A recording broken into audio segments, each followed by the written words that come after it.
नमस्कार दोस्तों, आशा करता हूँ आप सभी लोग बहुत अच्छे होंगे। मेरा नाम है कैलाश कुमार और आप सभी लोग का स्वागत करता हूँ आपके अपने इस यूट्यूब चैनल पे। दोस्तों, आज की वीडियो हम लोग बात करेंगे जो रिसेंटली केवीएस के द्वारा रिक्रूटमेंट रूल्स आए हैं उसके बारे में। बहुत सारे डाउट्स थे बच्चों को लेके कि ये जो रिक्रूटमेंट रूल्स आए हैं, क्या इसके अंदर आपका ग्रेजुएशन और बीपीएड के अंदर सेपरेटली 50% मार्क्स होने चाहिए क्या आपके? क्या बीएससी इन फिजिकल एजुकेशन वाले एलिजिबल हैं इसके अंदर? और भी क्या सारी चीजें हैं हम लोग डिटेल में आज की इस वीडियो में देखने वाले हैं। कितनी सीट्स रहने वाली है, कब वैकेंसी आएगी, ठीक है, कब एग्जाम हो सकता है। तो इन सारी चीजों के बारे में हम लोग आज की क्लास के अंदर डिटेल में बात करने वाले हैं। तो जैसे आप लोग अपने स्क्रीन पे देख पा रहे होंगे कि ये 20/3/2025 को केवीएस के द्वारा एक नोटिस आया हुआ है जिसके अंदर बहुत सारे सब्जेक्ट्स का बताया गया है कि क्या रिक्रूटमेंट रूल होगा, किन रूल के बेसिस पे एक टीचर को सेलेक्ट किया जाएगा। तो इसके बारे में इस नोटिस के अंदर बताया गया है। तो डायरेक्टली हम लोग आ जाएंगे फिजिकल एजुकेशन के ऊपर, क्योंकि हमें फिजिकल एजुकेशन के बारे में बात करना है। बाकी ये भी सब्जेक्ट देख सकते हैं आप यहाँ पे। PGT physical and health education page number 20 के ऊपर है। बाकी नॉन टीचिंग पोस्ट का भी है इसके अंदर। तो डायरेक्टली हम लोग आ जाते हैं पेज नंबर 20 के ऊपर। बाकी आप लोग एनवीएस को लेके भी डाउटफुल हो गए, तो एनवीएस की बात भी हम लोग करेंगे नेक्स्ट वीडियो के अंदर। इसमें हम लोग जो है केवीएस की बात करेंगे सर, ठीक है। तो आप लोग एग्जाम की तैयारी तो अभी से स्टार्ट कर दो, उसका वेट मत करो कि भाई जब फॉर्म्स निकलेंगे तब जाके हम लोग एग्जाम की तैयारी करेंगे। नहीं, आप तैयारी अभी से स्टार्ट कर दो। ओके। बाकी एक और रिसेंटली नोटिस आया हुआ है कि जो भी आपका केवीएस, एनवीएस, ईएमआरएस और एईएस है, इनका अब कंबाइन एग्जाम होगा। इसके बारे में भी हम लोग डिटेल में बात करेंगे। तो जैसे आप लोग देख पा रहे होंगे, recruitment rules for the post of TGT physical and health education. तो नेम ऑफ पोस्ट सेम यही है आपका। नंबर ऑफ पोस्ट इसके अंदर बताया गया है 1315 पोस्ट हैं आपकी।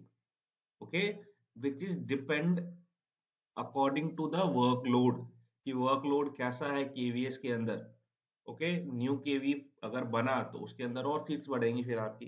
तो क्या हमारा 2025 के अंदर, पहली बात तो हम यही कर लेते हैं, क्या 1315 वैकेंसीज आएंगी क्या? पहला डाउट तो ये बन रहा होगा आप लोगों का। जी नहीं, 1315 वैकेंसीज टोटल खाली हैं केवीएस के अंदर। अब केवीएस पूरी की पूरी 1315 वैकेंसीज फिल नहीं करेगी। इसका कुछ परसेंट जो है वो आपका केवीएस फिल करेगी। ओके, तो आप मान सकते हो इसका अंदर जो 40 टू 45% के आसपास वैकेंसीज फिल होंगी आपकी। मान लो आप 400 से लेकर 450 के आसपास आपकी वैकेंसीज आएंगी केवीएस के अंदर 2025 में। ओके, तो ये मान के आप चलो, ये मान के आप तैयारी स्टार्ट करो। ये मत मानो कि आप 1315 वैकेंसीज रहने वाली है। 400 से लेकर 450 के आसपास वैकेंसीज रहने वाली हैं आपकी। ओके, ग्रुप बी की पोस्ट है, सभी को पता है। पे लेवल आपका सिलेक्शन स्केल के ऊपर 56,100 से लेके 1,77,500 के आसपास रहेगा, ठीक है। और इसके अंदर आप अगर SC ST OBC हो तो इसमें आपको 5 साल का एज रिलैक्सेशन मिलेगा। ओके, ये भी चीज है। अब आते हैं मेन चीज के ऊपर। ओके, इसमें दो चीज है जिसको आपको समझना पड़ेगा। ये लाइन है, इसको हम लोग पार्ट ए मानते हैं और इसको हम लोग पार्ट बी मानते हैं। ओके, पार्ट ए में क्या कहना चाहता है? पार्ट ए में कह रहा है कि भाई 4 ईयर इंटीग्रेटेड कोर्स होना चाहिए। 4 ईयर इंटीग्रेटेड कोर्स बीपीएड जो आपका एलएनआईपी से होता है, ठीक है, कोई दिक्कत वाली बात नहीं है। ओके, या फिर बैचलर डिग्री फिजिकल एजुकेशन में होना चाहिए, या bachelor of physical education and sports होना चाहिए एनसीटी के द्वारा। जो क्या है आपका, आप कह सकते हो BSc in physical education, health education and sports, जो आईजीआई से होता है। ओके, तो ये जो पॉइंट ए है, इसके अंदर आपका 50% होना चाहिए, then you will be eligible. Okay, इसमें ग्रेजुएशन मतलब इसके अंदर कोई बच्चा अगर बीए करता है, कोई बच्चा बीकॉम करता है, कोई बच्चा बीएससी करता है, तो इन चीजों की बात आपका इस पॉइंट में नहीं किया गया है। ओके, हम उसके ऊपर भी आएंगे कि अगर कोई बच्चा बीए करके बीपीएड कर रहा है, कोई बच्चा बीकॉम करके बीपीएड कर रहा है, तो क्या सिनेरियो रहेगा, पहले इसकी बात कर लेते हैं। अगर कोई बच्चा प्योरली 12th के बाद फिजिकल एजुकेशन के अंदर इन्वॉल्व हो रहा है, ठीक है, 4 साल का बीपीएड कर रहा है या बीएससी कर रहा है, तो उसको उसके अंदर 50% मार्क्स होना चाहिए, देन ही और she will be eligible for the KVS. ये कह रहा है आपका पॉइंट ए के अंदर, जो हमने पॉइंट ए रखा। अब आते हैं ऐसे बच्चों के ऊपर जो आपका बीए करके फिर 2 साल की बीपीएड करते हैं, बीकॉम करके फिर 2 साल की बीपीएड करते हैं, तो उनके लिए जो है ये पॉइंट बी बनाया गया है। ओके, अब इसमें क्या बोला है, ग्रेजुएशन। अब ग्रेजुएशन आपने किसी भी सब्जेक्ट में किया है, चाहे आपने बीए में किया हो, चाहे बीकॉम में किया हो, चाहे आपने BSc other than physical education में किया हो। ओके, तो ये प्लस इसके साथ आपका जो 2 साल का या पहले 1 साल का बीपीएड होता था, तो वो बीपीएड होना चाहिए आपका, ओके, किसी रिकॉग्नाइज्ड यूनिवर्सिटी से। और इन दोनों के अंदर, इसके अंदर भी 50% आपके मार्क्स होने चाहिए ग्रेजुएशन में, ओके, और आपका जो है इसके अंदर भी 50% मार्क्स होने चाहिए।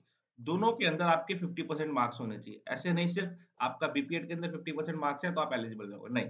बीए बीकॉम जो आपका ग्रेजुएशन है, इसके अंदर आपका 50% प्लस इसके अंदर आपका 50% मार्क्स होना चाहिए। सेपरेटली दोनों के अंदर आपके 50-50% मार्क्स होने चाहिए, then you will be eligible for the post of KBS. Okay, तो ये बात आप लोग ध्यान से रखिएगा। अब बहुत सारे बच्चे ऐसे हैं जिनका मेरे पास कॉल आया था कि सर हमारे पास जो है वो ग्रेजुएशन के अंदर 50% नहीं है, हम क्या करें। पुराना जो रिक्रूटमेंट रूल था उसके अंदर तो ऐसा कि लिखा नहीं हुआ था। तो आप लोग कुछ नहीं कर सकते, कोर्ट का सहारा ले सकते हो, ठीक है। बाकी आप लोगों के पास और कोई ऑप्शन नहीं है, या फिर आप लोग इम्प्रूवमेंट का फॉर्म फिल करिए, ग्रेजुएशन के अंदर अपना इम्प्रूवमेंट करिए, तो इस तरीके से आप चीजें कर सकते हैं। बाकी डिजायरेबल क्या क्या होना चाहिए भाई, अगर आपने स्टेट नेशनल स्केल रखा है, then you it will be good for you.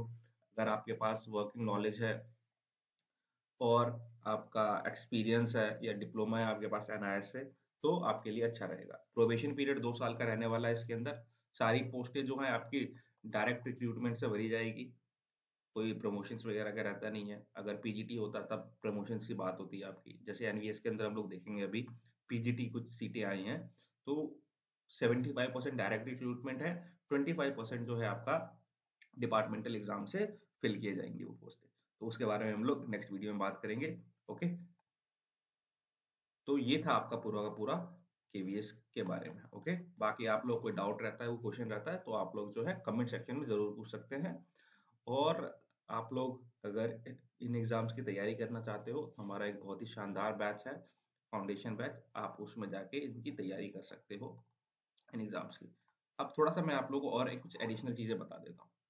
अगर आप लोगों ने मेरी वीडियोस देखी होंगी पहली, तो मैं उन वीडियोस में बहुत बार बता चुका हूँ कि जो आपका एग्जाम पैटर्न रहता है केवीएस का, एनवीएस का और ईएमआरएस का, मैं इन तीनों को साथ लेके चलता था। आप देख लीजिए मेरी पुरानी वीडियोस, मैं इन तीनों को साथ लेके चलता था हमेशा, केवीएस एनवीएस और ईएमआरएस। इन तीनों का एग्जाम पैटर्न एक जैसा रहता है। ओके, तो केवीएस, एनवीएस और ईएमआरएस, तो जो मैं आप लोगों को बोलता था वो बात आज सच हो गई। अब इन तीनों का एग्जाम एक साथ होगा, ये भी नोटिस आ चुका है आपका, इसके बारे में मैं आपको डिटेल में बताऊंगा। तो केवीएस एनवीएस ईएमआरएस का एग्जाम पैटर्न एक जैसा रहेगा, ठीक है, और एईएस, ओके, अब ये भी कंबाइन है। बाकी जो आपकी स्टेट एग्जाम्स होती है, अब इन स्टेट एग्जाम में मैं आप लोगों को बता चुका हूँ कि जैसे आपका एस्टेट हो गया, ओके, यूपी हो गया, एमपी हो गया, ठीक है, तो इनका एग्जाम पैटर्न एक जैसा रहेगा, ठीक है, बीपीएससी हो गया, तो इनके एग्जाम पैटर्न एक जैसा रहेगा, ओके। इनका एग्जाम पैटर्न अलग रहेगा, नेट का एग्जाम पैटर्न अलग रहेगा, इसके अंदर हल्का हल्का वेरिएशन है, इन सभी एग्जाम में हल्का हल्का वेरिएशन है, वो भी आपको समझना पड़ेगा। जैसे एस्टेट के अंदर आपका गेम एंड स्पोर्ट्स भी आ जाता है, लेकिन बीपीएससी के अंदर नहीं आता, ओके। तो ये इनके अंदर हल्की हल्की वेरिएशन है, तो वो समझना पड़ेगा आपको, नीड समझनी पड़ेगी एग्जाम की, तब जाके आप तैयारी कर सकते हो। कौन से टॉपिक्स आपके लिए इंपॉर्टेंट है।